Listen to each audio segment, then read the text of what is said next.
हाय guys Selectionpur hub YouTube channel में आप सभी का स्वागत है।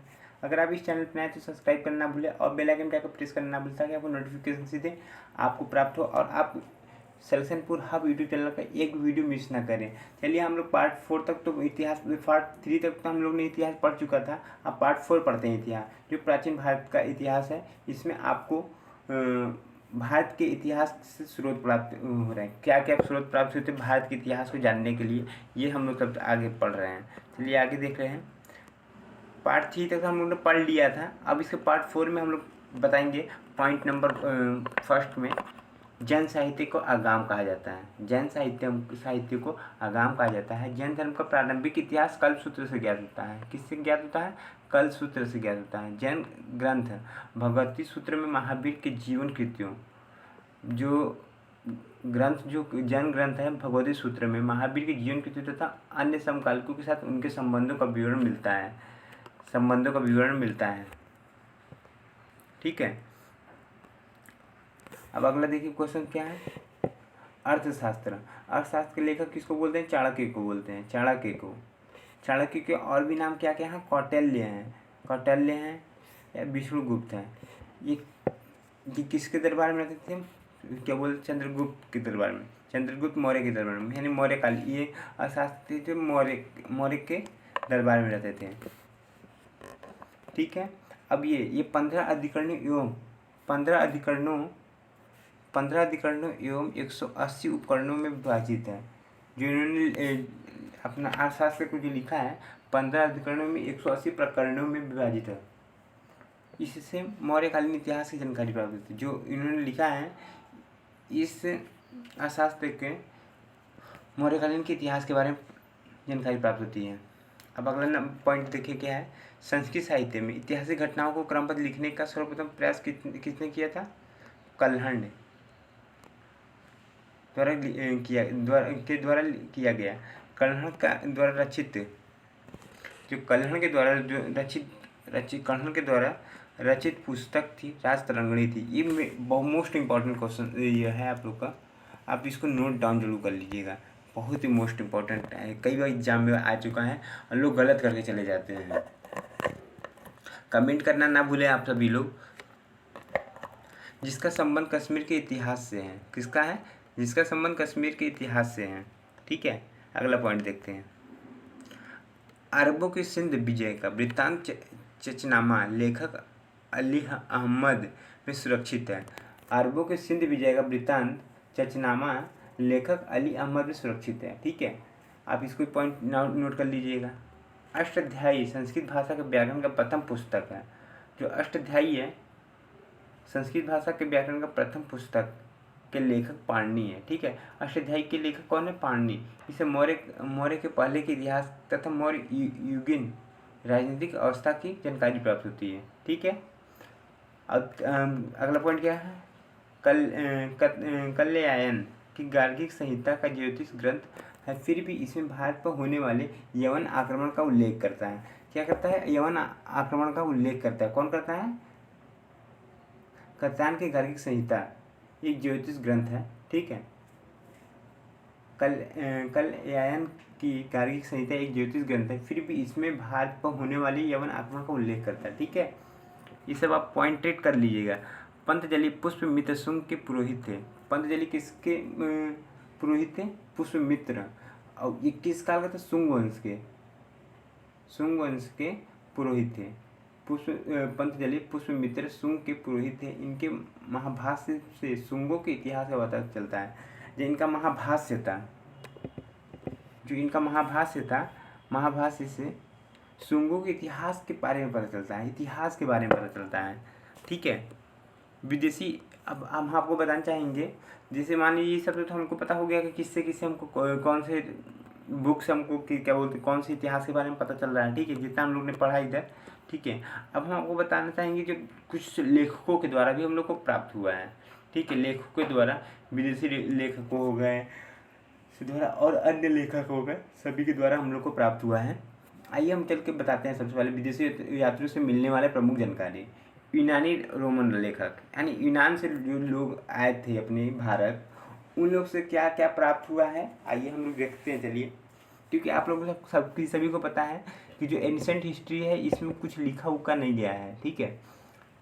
बस ये लोग इतिहासकारों ने थोड़ा तर्क लगा के जो बताया है उसी के अनुसार हम लोग पढ़ते हैं। टेसियस टेसियस एक यूनानी रोमन लेखक था। टेसियस ये ईरान का राजवैद्य था। क्या कहा था? ईरान का राजवैद्य है। भारत के संबंध में इसका विवरण आश्चर्यजनक कहानियों से परिपूर्ण होने के कारण अविश्वसनीय है। मतलब ये टेसियस जो था ईरान का राजवैद्य था। भारत के संबंध में इसका विवरण आश्चर्यजनक था। आश्चर्यजनक मतलब नहीं कि अचानक वाला कि कोई चीज़ जो बातें होती हैं, क्या बोलते, किसी भी दोस्त हो गया आपका मान लीजिए, और इस दोस्त के बारे में ऐसा चीज़ कोई बताए जिसको आपको पता है कि कैसा है, और आप इसके विषय में आप बताने लगोगे कि यार ये ऐसा है वो ऐसा है, तो क्या होता है इसमें कि आश्चर्यजनक बातें आ गई कहानियों के थ्रू। इसमें कहानी से जो बताना स्टार्ट किया था परिपूर्ण थे होने के कारण अविश्वसनीय था। अविश्वसनीय यानी इस पर विश्वास ही नहीं किया जा सकता है कि भाई ऐसा कैसे हो सकता है, ठीक है। अब आपको बता दो हेरोडोटस जो थे इतिहास को पिता कहा जाता है, ये इतिहास का पिता कहा जाता है, ठीक है। इसे अपनी पुस्तक हिस्टोरिका में 15वीं शताब्दी से ईसा पूर्व के भारत और फारस के संबंध का वर्णन किया है, परंतु इसका विवरण भी अनुश्रुतियों एवं अफवाहों पर आधारित है, क्योंकि हेरोडोटस के भी कुछ बातें अनुश्रुतियों एवं हेरोडोटस के कुछ बातें, कुछ संबंध, कुछ वर्णन, परंतु उसका विवरण अनुश्रुतियों एवं अफवाहों पर आधारित है। क्या है? अफवाहों पे आधारित है, ठीक है, आधारित है। अब देखिए इसमें मैं सबसे पहले आपको बताऊँ सिकंदर के साथ आने वाले लेखकों में निर्याकस, सिकंदर के साथ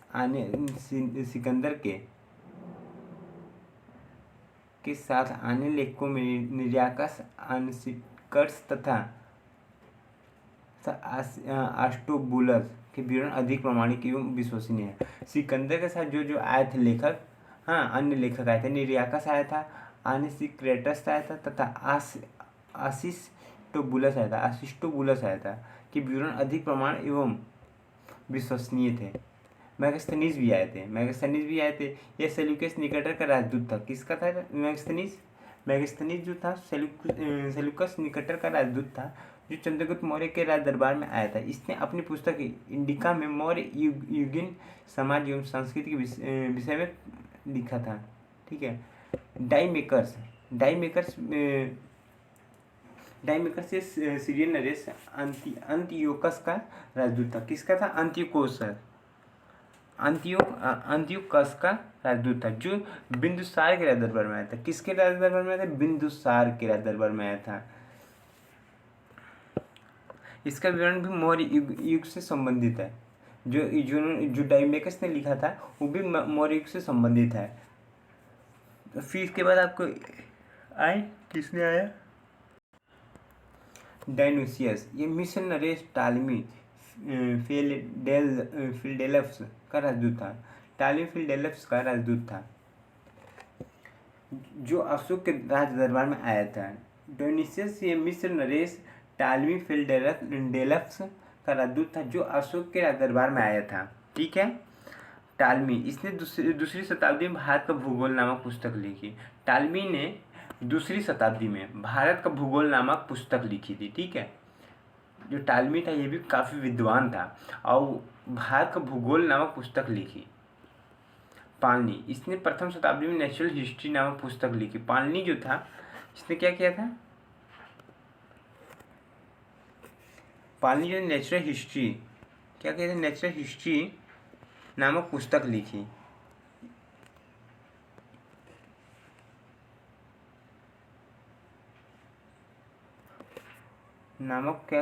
पुस्तक लिखी है।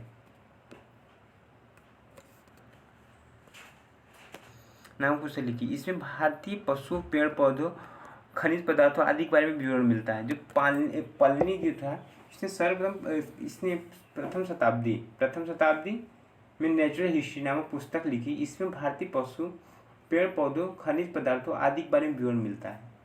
अब अगला देखिए, पेरिप्लस ऑफ द इरिथ्रियन। इस पुस्तक के लेखक के बारे में जानकारी नहीं है। जो लिखा गया है पेरिप्लस ऑफ द इरिथ्रियन सी, इस पुस्तक के लेखक के बारे में जानकारी नहीं है। ये लेखक करीब 80 ईस्वी में हिंद सागर की यात्रा पर आया था। इसने उस समय के भारत के बंदरगाहों तथा व्यापारिक वस्तुओं के बारे में जानकारी दी थी। अब चलिए, अब दूसरा क्या है, चीनी लेखक ने फाहियान के बारे में। ये चीनी यात्री गुप्त नरेश चंद्रगुप्त द्वितीय के दरबार में आया था। इसने अपने विवरण में मध्य प्रदेश के सामाजिक एवं सांस्कृतिक के बारे में वर्णन किया था कि मध्य प्रदेश, देखिए अभी तक मध्य प्रदेश का कितना नाम आता है। जो मध्य प्रदेश वाले लोग हों वो जरूर से अपने प्रदेश के बारे में जानकारी प्राप्त रखें। मध्य प्रदेश के समाज एवं संस्कृति के बारे में वर्णन किया है, ठीक है। इसने मध्य प्रदेश की जनता को सुखी एवं समृद्ध बताया है। कि फाहियान ने मध्य प्रदेश की जनता को सुखी एवं समृद्ध बताया है, ठीक है। आप लोग के लिए आज के लिए इतना ही। जितने लोगों को कमेंट अगर समझ नहीं आया हो तो कमेंट करके आप लोग बता सकते हैं, ठीक है। ओके, थैंक यू, धन्यवाद।